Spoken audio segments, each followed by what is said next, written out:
En effet, il y a un phénomène très frappant en ce moment, observable dans toutes les démocraties du monde, y compris dans des pays qui sont un peu démocratiques, pas complètement. Et c'est une réaction des populations, des opinions, des électeurs aussi, qui se sentent de moins en moins représentés. Donc ils considèrent que leurs représentants sont mauvais, incapables, corrompus. On a toujours plus ou moins dit ça, mais ça prend une force incroyable.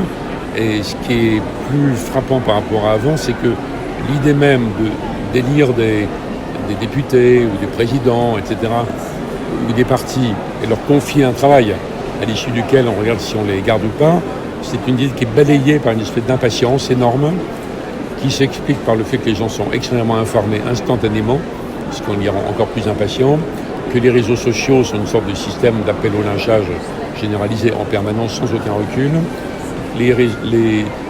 Le système audiovisuel est malheureusement très influencé par les réseaux sociaux et donc ça pèse sur tout le système.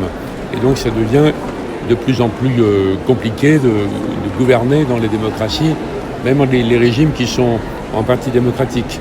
Et l'idée de dire, il y a un programme, on va le mettre en œuvre, après on discute et on juge à l'arrivée, c'est pulvérisé. Donc il y a une pulsion pour une sorte, même pas de démocratie, mais de gouvernement immédiat, instantané, sans recul de tout le monde sur tous les sujets, qui pourrait se faire technologiquement en interrogeant par portable tous les matins, du genre est-ce qu'on rétablit la peine de mort aussi, des choses comme ça, et qui rend le gouvernement très compliqué. Alors évidemment, les gouvernements dans le monde entier, ou même simplement les simples communes ou des régions réagissent en développant beaucoup la participation. Vous avez voté, mais sans attendre le prochain vote dans 4 ou 5 ans, on vous appelle à participer à des tas de choses. Ça c'est très bien, sauf que il faut quand même qu'à la fin des fins, l'exécutif, président, gouvernement, maire, président, décide quelque chose. Et là, quand la décision arrive quand même, malgré tout, même ultra-démocratique, il y a une partie de l'opinion qui va hurler dans les réseaux sociaux, c'est pas démocratique parce que c'est pas mon opinion personnelle.